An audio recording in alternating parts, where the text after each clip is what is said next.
on va terminer ce podcast parce que ça fait quand même très longtemps qu'on enregistre, qu'on discute, ça va super vite. Tellement. Et donc la dernière question que j'aurais à te poser, c'est quel conseil tu donnerais à quelqu'un qui veut se lancer dans le monde de l'entrepreneuriat, qui veut lancer son produit, son business? Un petit conseil. Un petit conseil. Je sais pas si c'est un conseil bateau, mais en tout cas c'est d'oser en fait, c'est d'oser le faire. Donc le podcast est vraiment dans le mille. C'est de dépasser sa peur, de dépasser le peu importe le stade de sa vie. C'est de ne pas se comparer aux autres et de ne pas se dire... C'est super dur. C'est super dur. Ouais. Parce que, tu vois, pour revenir à mon expérience, moi j'ai terminé mes études. La logique, tu termines tes études, tu signes ton CDI et après t'enclenches, tu gagnes en expérience, puis généralement tu fais un prêt, t'investis dans l'immobilier, enfin t'as vraiment un chemin un peu tout tracé. C'est ce schéma là, ouais. Exactement. Et c'est exactement ça. Et ce schéma, après, donc t'évolues dans l'entreprise. Et puis, en fait, plus t'évolues, plus ton confort de vie, il évolue avec, généralement, ton salaire, voilà. Et en fait, le fait de m'être lancée au moment où j'étais stagiaire, donc avec un salaire de stagiaire très correct, mais j'avais pas encore connu le monde du salariat véritable.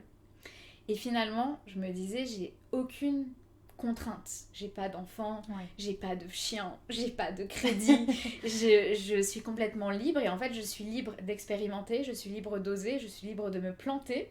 Et au pire, tu te plantes, mais en fait, toute l'expérience que tu vas acquérir, tu peux tellement la survaloriser par la suite que finalement, peu importe les études que tu choisis, tu vois, moi j'ai l'exemple donc, des écoles de commerce. Quand tu sors d'une école de commerce, on est tous des clones. Enfin, on a suivi les mêmes études, on a fait généralement les mêmes expériences en stage, etc., en alternance.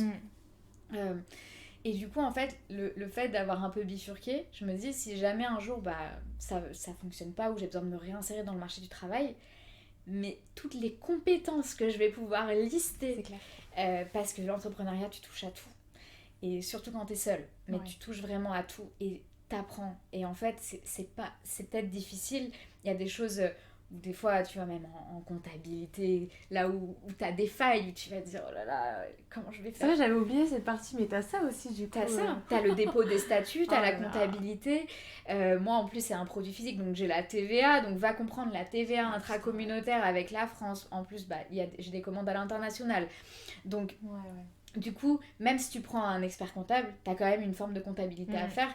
Donc du coup, il y a plein... C'est vraiment polyvalent. Et pour moi, c'est la meilleure des écoles. Et c'est une expérience qui est à la fois professionnelle, mais à la fois tellement humaine et qui vaut tellement la peine d'être vécue que... Il faut se lancer. Lancez-vous. Lancez-vous. Exactement. Et voilà, je sais pas si... je pense que ça fait peur. Mais en tout cas, il faut pas se dire je le ferai plus tard. Faut le faire. Mais oui, parce que c'est bête, mais on n'a qu'une vie et ça peut s'arrêter à tout moment. Donc exactement. Autant le faire maintenant, quoi. Exactement. Donc c'est... Et au pire, qu'est-ce qui t'arrive? Mais oui, voilà. C'est ça. En fait, on se dit oui, l'échec, il y a aussi ça. La peur de l'échec. La peur de l'échec. Et le fait d'avoir vécu à l'étranger, je me suis rendu compte que en France, dans notre culture, dans notre éducation, on ne peut pas échouer. Enfin, c'est pas trop autorisé d'échouer. C'est mal vu. Et comme prendre un parcours de vie différent, enfin choisir son parcours de vie de manière différente de la norme, c'est aussi quelque chose où on va se sentir jugé. Tu vois, je suis partie à 18 ans à l'étranger. C'était il y a 10 ans maintenant.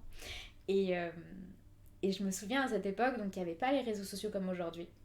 Le fait de partir loin, de prendre une année sabbatique, entre guillemets, juste après le bac, c'était pas du tout. Mais parce que justement, ça fait pas partie de ce schéma. Exactement. Et en fait, aujourd'hui, tu vois, je pense qu'il y a aussi, au niveau de mon parcours, il y a ce choix de vie où j'ai fait, depuis mes 18 ans, un choix qui est sorti de la norme, qui a fait que finalement, depuis mes 18 ans, mon parcours, il est un peu atypique. Et donc, je me suis dit, quitte à être atypique, autant aller jusqu'au bout. et même si j'ai fait des longues études, en fait, mes longues études, elles me servent aujourd'hui dans l'entrepreneuriat. Oui. Il y a beaucoup de personnes qui critiquent les masters, les écoles de com, les écoles de commerce. Finalement, peut-être que dans le salariat, tu vas utiliser 1% de ce que tu as appris en école parce que tu es niché dans un poste avec des missions qui sont très précises. Or, l'entrepreneuriat, c'est super vaste. Comme on l'a dit, on a plein de missions. Mais oui. Et du coup, moi, je le vois avec ma formation qui est hyper généraliste. Finalement, je suis trop contente. Je suis trop contente d'avoir eu l'opportunité et d'avoir eu la chance de pouvoir accéder aux grandes écoles et d'avoir fait des grandes études. Parce que du coup, les choses aujourd'hui que j'apprends, j'ai l'impression de les assimiler beaucoup plus rapidement grâce à mon parcours. Tandis que c'est vrai que si t'as pas un profil commerce, com, qui touche un petit peu au business, je pense pas que ce soit impossible. Il y a des personnes qui ont eu un parcours complètement différent et qui ont peut-être un parcours, je dirais, artistique, par exemple, et qui peuvent très bien faire ce que j'ai fait. Oui. Ce sera peut-être un petit peu plus compliqué parce qu'il y a moins de bases. Exactement. Mais tout le monde peut le faire. Et si c'est un choix de vie qui les anime, go for it. Puis on regrettera toujours les choses qu'on n'a pas faites plutôt que les choses qu'on a faites. Complètement. Donc allez-y. Complètement. Faut pas avoir de regrets. Moi, c'est ma philosophie de vie. Et avec l'entrepreneuriat, il y a une chose, tu vois, où moi, peut-être que je regrette un peu, c'est d'avoir lancé les réseaux sociaux de la marque. Pourtant, je les ai lancés avant que le produit existe. Parce que du coup, je documentais un petit peu l'entrepreneuriat. Mais en fait, j'osais pas les lancer parce que je me disais, mais qu'est-ce que je vais raconter? Et puis, je sais pas parler. Et puis, me filmer face caméra, etc. Documenter mon aventure. Je me sentais ridicule. Et en fait, je l'ai fait.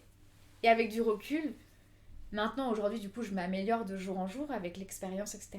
Et avec du recul, je me dis, mais j'aurais dû le faire avant. Mais c'est absurde.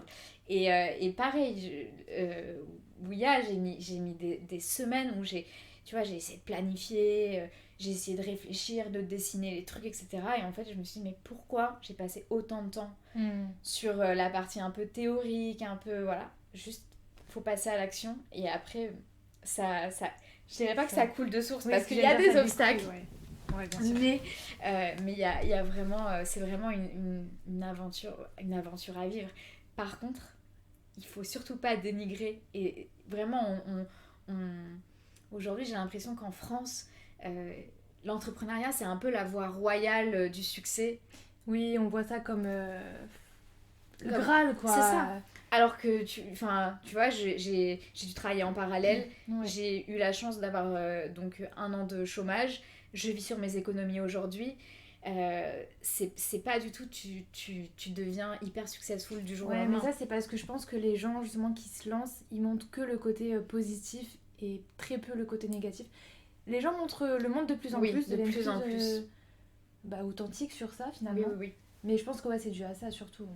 On voit que le positif sur les réseaux. Complètement, ouais. Donc, ouais. Et pourtant, l'entrepreneuriat, c'est pas fait pour tout le monde. Oui, voilà, il y a des hauts et des bas, et beaucoup de bas, je suppose. Exactement. Donc, il faut surtout pas se dire, oh là là, j'ai raté ma vie parce que j'ai pas créé de boîte ou quoi que ce soit.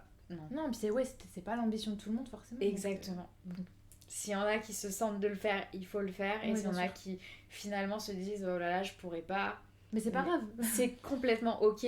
Mais ça, vraiment, je tiens à le préciser parce que j'ai l'impression que vraiment, l'entrepreneuriat est tellement mis en lumière. Ouais, que le CDI, c'est vraiment nul. C'est ça. Alors que... C'est voué à une vie de merde. Alors que non, pas du tout. Pas du tout. Ça veut pas dire ça. Pas du tout. Et c'est surtout la sécurité, la stabilité, aussi. Le confort de vie. Ça. Voilà, exactement. Ouais. Et après, bon, moi, je te parle de l'entrepreneuriat avec un produit physique. T'as d'autres formes d'entrepreneuriat qui auront peut-être des discours différents du mien, notamment vis-à-vis de la liberté, de la liberté géographique, mais c'est quand même difficile. Faut pas l'oublier.